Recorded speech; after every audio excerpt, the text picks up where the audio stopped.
Hello, everybody. Welcome to the podcast about how to be married to somebody who is nothing like you. Today's episode is brought to you by Transform South Sudan. We're going to talk about that a little bit more later. But today, we're talking about everything that happened at Behold Women's Gathering this past weekend. It's going to be a great episode. Oh, don't you know it's Carl and the Prison Marriage Podcast. All right, babe. What's going on? We have had, I would say, a whirlwind of the last couple weeks, but particularly this past weekend. What time is it right now? What time is it? It's early. It's early in the morning. Yeah. It's very early in the morning, and it's Monday. Yes. For the Tuesday podcast that comes out on Tuesday. Which is not our normal way of doing this. We're usually a little bit ahead, and we usually got some runway, and we stacked up like 3 or 4 episodes leading up to Behold. Yeah. And then after Behold, we were like, what are we going to do? A little insight into podcasts. People usually record like batches at a time. It's not like, they just recorded this week. So that kind of thing. That's the way kind of that most of it works. Well, and that's it the usually way works. Carl and Heather Present works. Right. Joe Rogan, Theo Vaughn, Maybe. they just I don't know them. how he could do it 3-hour batches at a time for one episode. That's a lot of words. Anyway. But so we also have construction going on in our house right now. And so if you hear some fun noises, in addition to our dog, which you can hear if you're a regular listener from time to time, you might hear a hammer or something. I don't even know other tool names. I was going to say a saw, but that's not right because they're not like over there with a regular old saw. What's it called? You plug it in saw? I don't know. A plug-in saw. It's good. That's not right. People are going to make say fun of me that for to some carpenters. They I would know. love to hear that. Do you have one of those you plug it in saws? Excuse me, mister.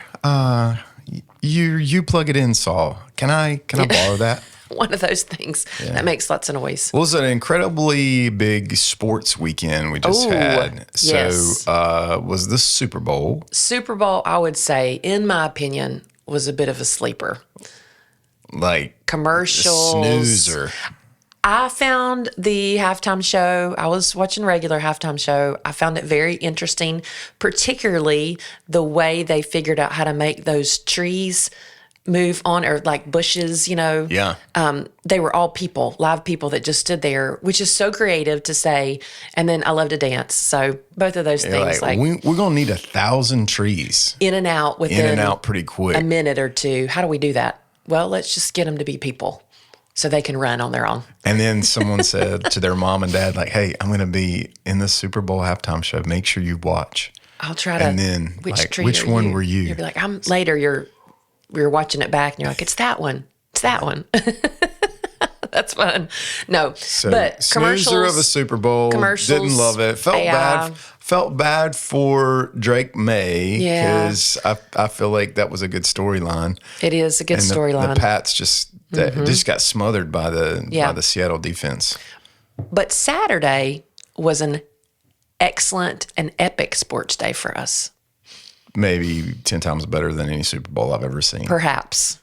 Was when the mighty North Carolina Tar Heels defeated Duke. Dukies.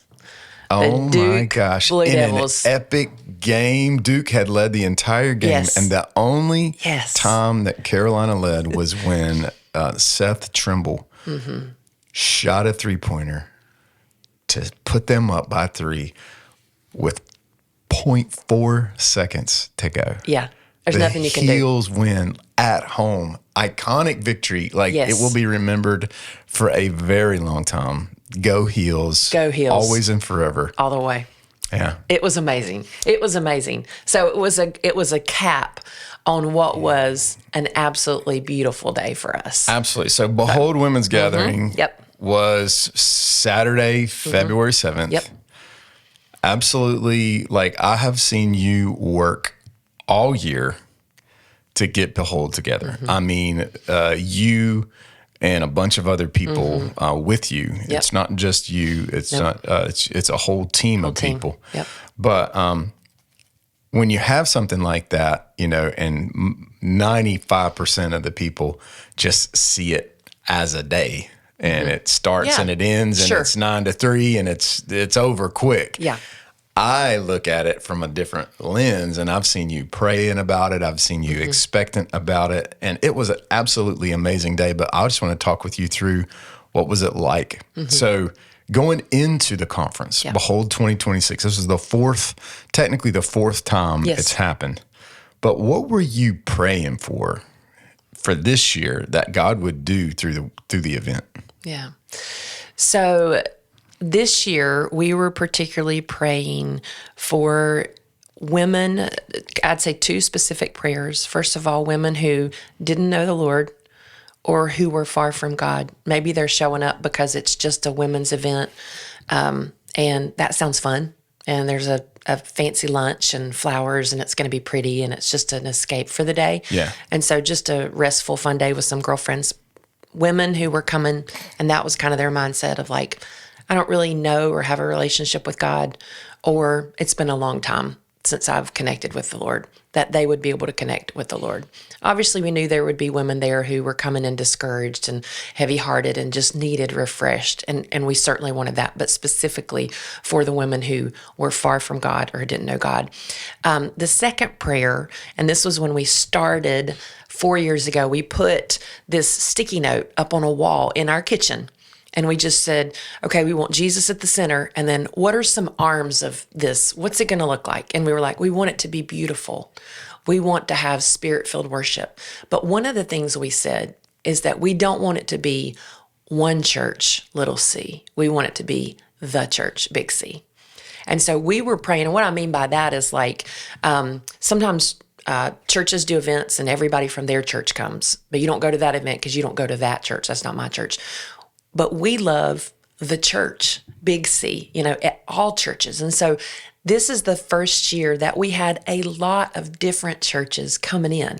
And they were connected, and we actually got to talk and meet with the women's directors and the women's workers and pastors at these different churches and encourage them at part of the morning in a little meeting we had with them.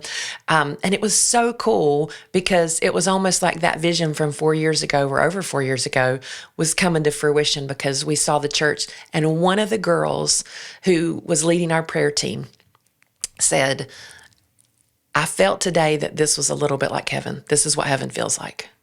And so that was really cool because I think that is a picture of the church, big C, coming together. Okay, give me the picture of what it was like. You've done all this work. You've prayed all these prayers. Yeah. You've envisioned it.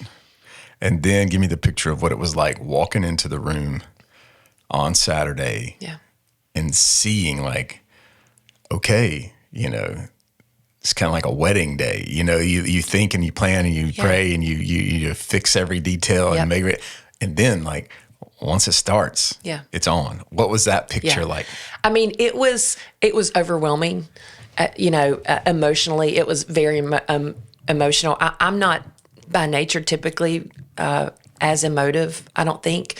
And so I found myself throughout the day having trouble managing my emotions in a good way, not in an unhealthy way, but it was just, I was overwhelmed in the best way with all the feelings of gratitude. And I would say that would be the word to describe it, gratitude.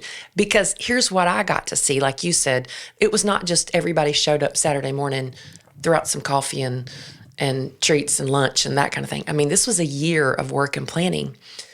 And so I watched women being activated in their giftedness and then sending them on their way. Our team had done the work to bring in good leaders. And so those leaders, we trusted them. And we said, here's the lane you're running in. And so to me, that was as exciting to watch. And like, we trusted them.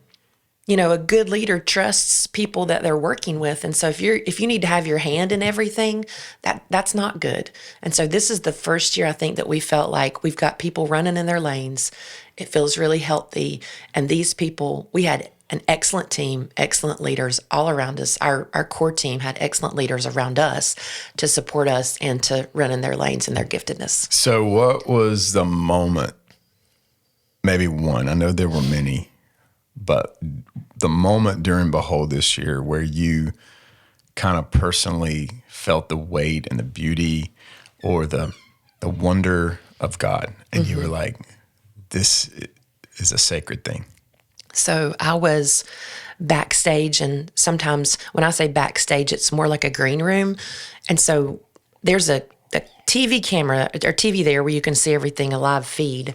And so you can really hear what's happening, but you can't hear what's happening in the audience. You can just hear what's coming through the microphones. And so I hear the singers and the band, and it was wonderful, but I was getting ready to go up there. So I went backstage.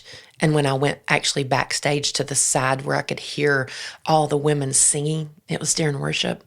It was overwhelming. It was so loud. It was so loud.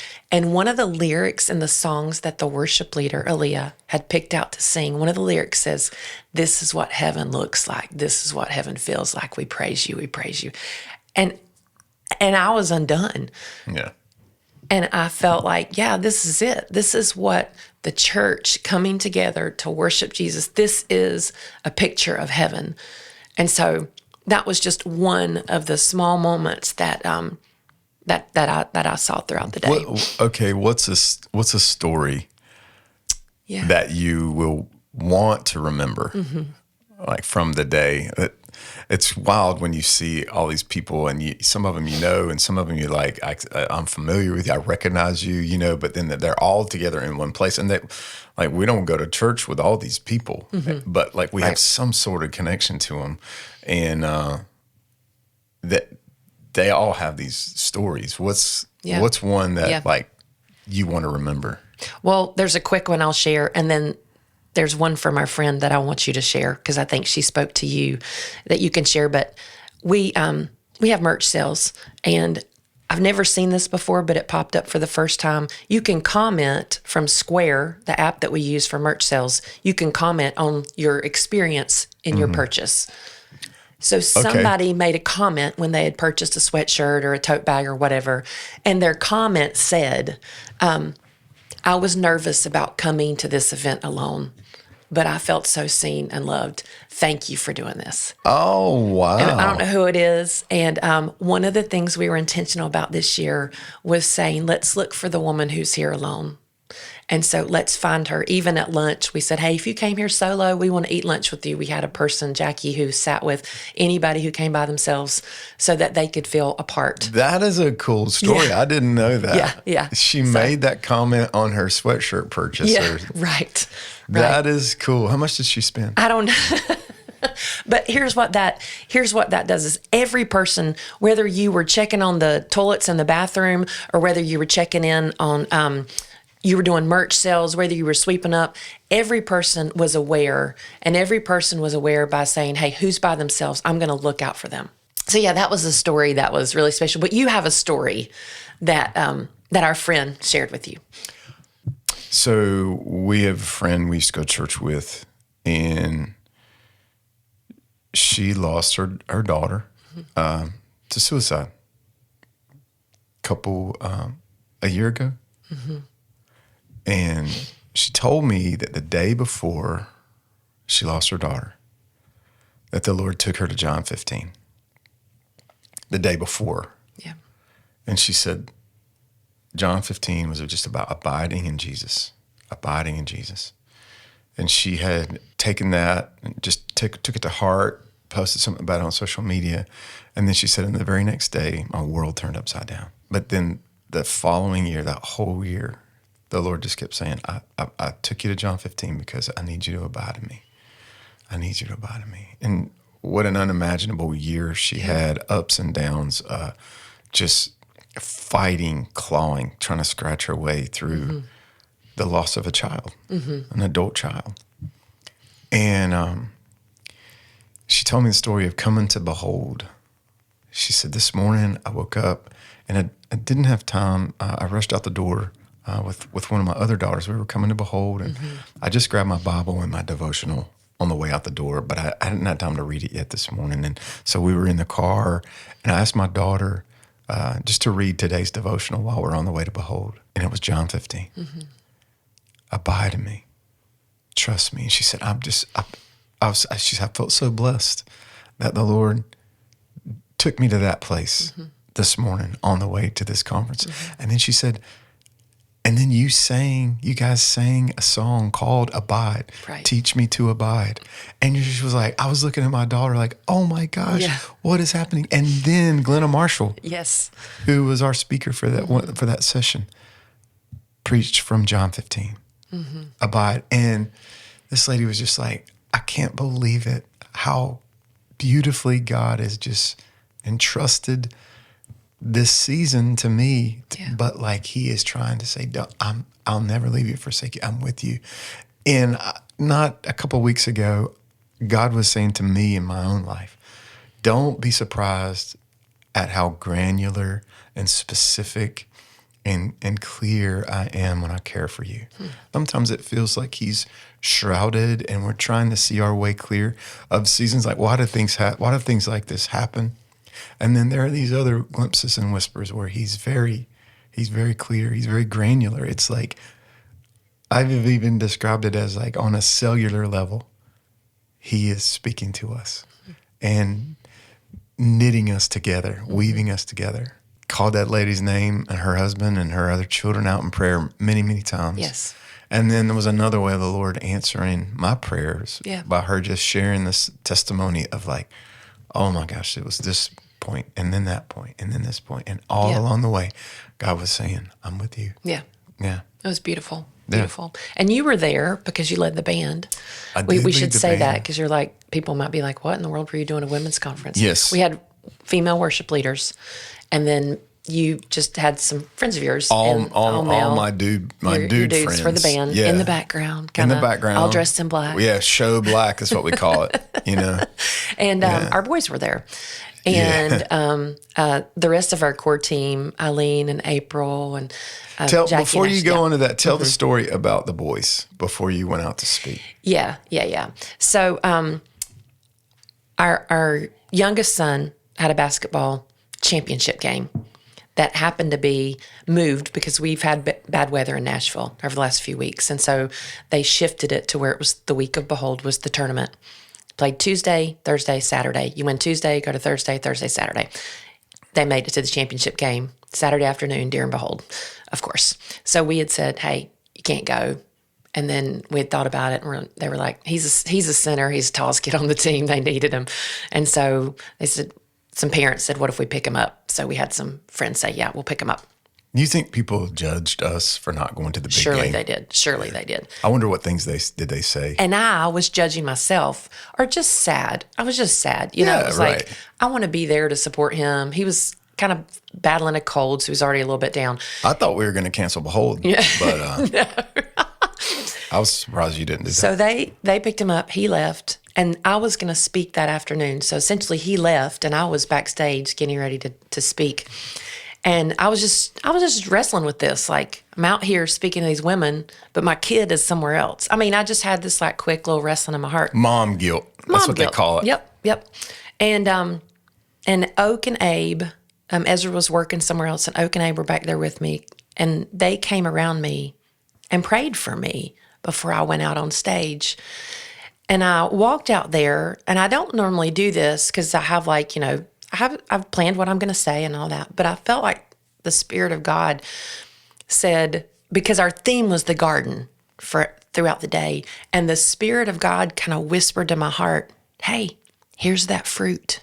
Here's that fruit that you've been working on, and you've been tilling that soil, and you've been watering it, and you've been working. I'm growing it. I bring the growth, but here's that fruit. And so I encouraged the other moms who were in a season of like wiping bottoms and sweeping up Cheerios off the floor and doing carpools, and they don't see a lot of fruit. Yeah. That something that happens is, you know, you will see that fruit. If you do not grow weary in doing good and do not give up, you will see a harvest. Sure. So, sure. yeah. That was awesome. Yep. Well, who are some of the people, real quickly, that helped make this happen? Yes. Well, we have our core team. So myself, Eileen, April, and Megan. And then we added 2 other people this year to kind of come alongside of us. Yourself, Eileen Pancake, Yes, April Cushman, and Megan Santee. Megan Santee. Yeah. And then we added Ashley Spann and Jackie Castelli, who came alongside us and helped in so many ways. It would be a whole nother podcast to share all the things that they did. We all worked as a core team, but we had just some all-stars. We had 50 volunteers this year. So I couldn't name them all, but Jen Robbins is one who, came early, stayed late. She was in charge of all the setup, all the teardown. I'm talking to the extent of I'd someone. give her an award if I were you. What's that? I'd give Jen Robbins an award. She gets an worked her award. fingers to the bone. She worked her fingers to the bone. She was so prepared. Her background is in disaster relief management, really, with the Red Cross. And so she just is prepared. She's a cool cucumber. And will do anything. Our volunteer coordinator, Kirsten Sweeterman, love her family, love her. Hallie Bryant was working coffee, but she was there till the very end and making sure everybody got free coffee. I mean, we had so many other people, our prayer team, so many other things and behind the scenes. Katie Conger showed up early with the flu, set up what she was supposed to set up, and she was on social media. And so she gave everybody there her number on the volunteer team and said, I'm going to be at home. I've got a fever. I have the flu. My kids have the flu. And text me all day and I'll post live on social media. And she did. I mean, just things like that. People going above and beyond. That's awesome. Yep. Well, we opened up this episode by saying that it was sponsored by Transform South Sudan. Yes. Which is kind of something that we're getting into. Yes. They're not giving us any money to talk about them. Nope. But we are burdened with something for Transform South Sudan. If anybody's listening, and there's an episode titled Heather's Africa Update. It's about when you went to Vietnam, South Sudan, and worked in the HIC Medical Clinic there with our friend Mike Vogt, who is the president of the American version of Transform South Sudan. Mike is the boots on the ground here in America. He's a very close friend of ours. We've known Mike for 20 years. And you went on that trip with Mike, and it woke your heart up to the needs in Sudan, and South Sudan. Yes. So if America is 200 plus years old as a country, South Sudan is 15 years old. That's right.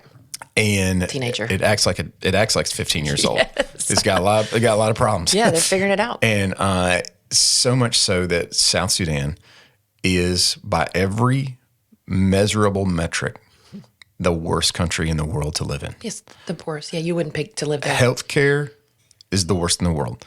Opportunity for economic development is the worst in the world. Safety and security, Disease. Where if you feel mortality, worst in the world. Yep. And so Mike and so many others helped to build HIC Medical Clinic in Vietnam, South Sudan, and HIC needs a maternity ward added to this clinic so that they can take care of the needs of women and perform cesarean sections. Yes. Which is also known as a C-section. Right.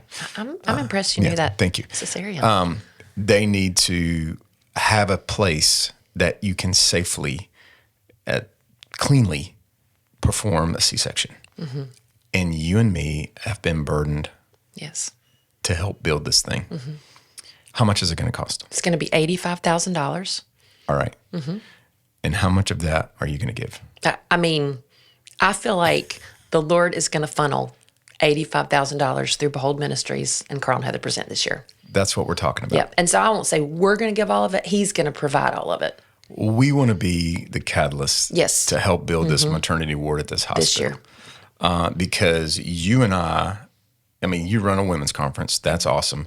I play guitar at a women's conference. So I'm totally behind that. But even more than that, this podcast is about marriages. And if at all possible, we love to encourage married people to either have kids or adopt kids or invest in kids, because helping every home be a godly home, helping families become Christ-centered families, and marriages become Christ-centered marriages, that bear fruit is something that's important to us. So we're trying to help build a maternity ward. Yeah.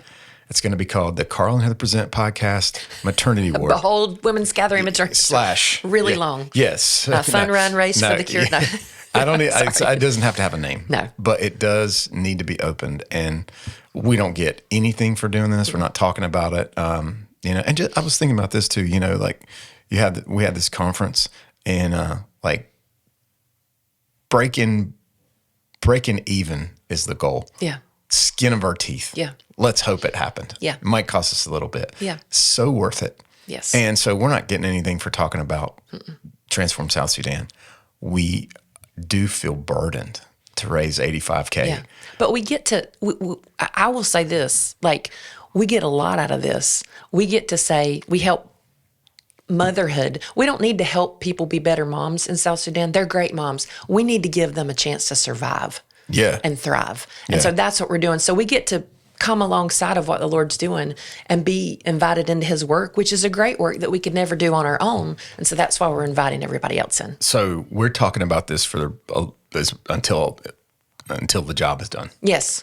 On the Yes. podcast. Every episode won't be about this, Right. but we are going to talk about Yes. this. We need it. We want to. It's going to cost $85K Yep. to build. That's $85,000 for those of you that do zeros instead of letters, Yeah. which I love. That's Yes. I'm friends with both. It costs $85,000. Yeah. How can people get involved? Yes. So if you go to transformsouthsudan.org/maternity, transformsouthsudan.org/maternity. I'll put that in the link Yeah, show in notes. YouTube and on the show notes. Okay.